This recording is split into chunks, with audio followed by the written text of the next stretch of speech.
Last November 9, nag-gear hike tayo sa Kayapa, Nueva Vizcaya to reach the peak of Mount Ugo. So, pick-up point ay sa Mayflower, Greenfield City. Dumating tayo ng mga 8:30, wala pa yung van, so food trip muna. Sa biyahe pa lang, breathtaking na agad. Kasi tignan nyo naman, sulitan-tan, lahat sinisibak. Iwan, pati pamilya.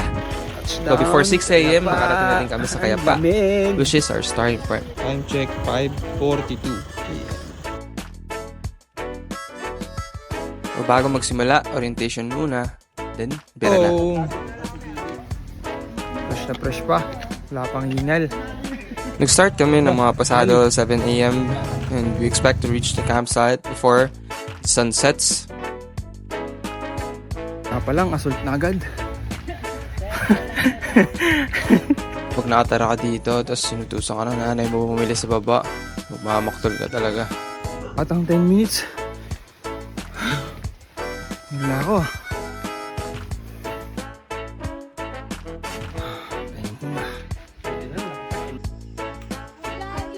Tagaktak na.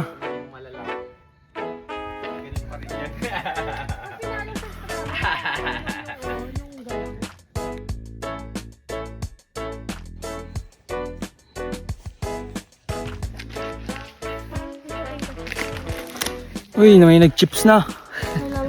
Kailangan na ng maalat. Kami yan.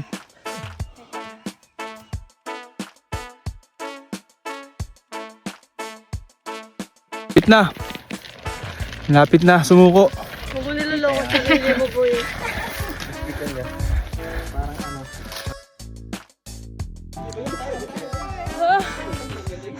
Patag na rin sa wakas.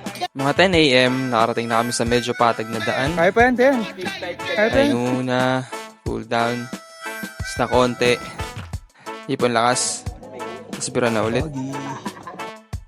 Next stop is kung saan kami magla-lunch. Tanghali na, so may mga part ng daan na mainit, may part din na malilim.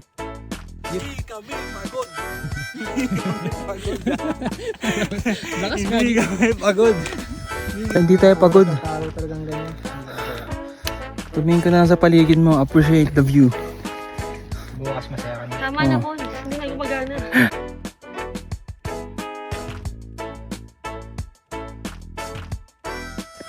So guys, nakakain na kami. Papunta na kami sa last assault. That will decide whether we reach the campsite or not.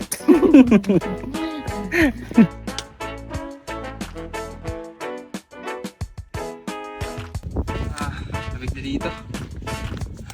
Pero before this, grabe yung sobrang tarik. Daanan. Pero sulit naman ng lamig. May fog dami. Sobrang kapal ng fog dito. Apakalamig din. Talagang tuyo lahat ng pawis mo. Tapos feeling ko din anytime bigla na lang may lalabas na white walker. Nasa Canada na kami. Ganito ba sa Canada? Sino mo ka dito?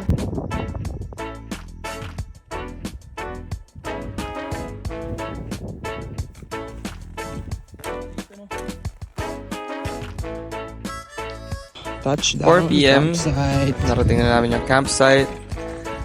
Bale, magpapalipas muna kami ng gabi dito. Ipon lakas. 5 p.m. Nakaset up na yung mga tent. Then tomorrow, before sunrise, bira na papuntang peak.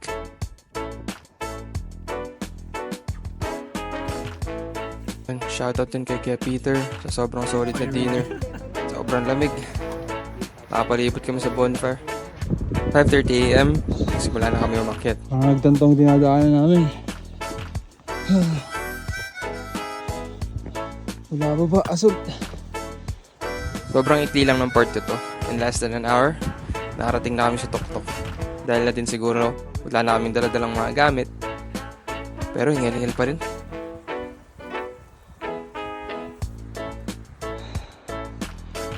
Lapit na? Yun, before 6:30, nakarating na din sa summit. Actually, hindi pa ito yung summit. Pero siguro, mga 100 lakad na lang, summit na. Dito lang kami nag-picture taking. Sakto lang din yung dating namin. Nabutan pa namin yung sunrise at yung sea of clouds. Tanggal pagod talaga pagdating mo sa taas. Doesn't get better than this. We're here. We're here. We made it. Much colder here than everybody in the world. Yan, dito talaga yung peak. 8 AM, nakabalik na kami sa campsite. Nag-start na rin agad mag-pack dahil madali yung lakad pa ulit pabalik. Ano? Ano? Fun. Ay, uwi na kami. Tama na tong kalokohan na to. Amazing. Baka ko pala. Yung aso, kasama na sa atin, no? Mainit yung trek pa uwi. Although, hindi naman buong trek kasi may part na dumadaan kami sa gubat kung saan malilim. And Dennis, the good thing yun is, ang modern, dito lang yung ano? mga assault, Modern puro way, downhill na. modern Tuhod naman way yung kalawin of mo. downhill method. Ka na, tas hindi nadaanan yung pababa. Yun to yung magandang way para ang pagbaba. Bro! Kailangan nyo tumakbo! Takbo! Magpatsa, huwag tayo dyan, putik. Diba? Para iwasak sa tuhod. Ah, putay na. Ala.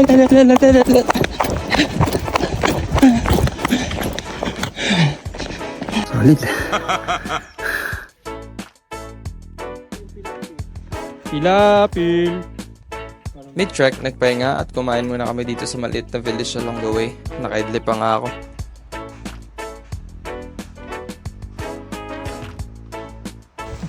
Malapit na. Finally, 3 PM, nakarating na kami sa pickup point. Actually, hindi pa nga ito yung dulo. May 3 km pa daw. Nung nakita ko yung 3 km, nagpasalamat na lang ako. Siguro, ang ginawa namin yun, zombie na kami. Concord! Mount Ugo! Mga ugo! Best combo. Halo-halo sa mainit na panahon. Plus pakwat.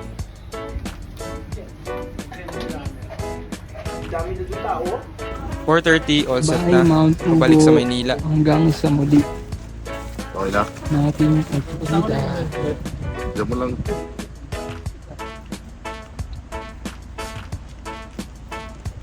Pagbasa, wag ilagay sa ano ha. Sa upuan mo.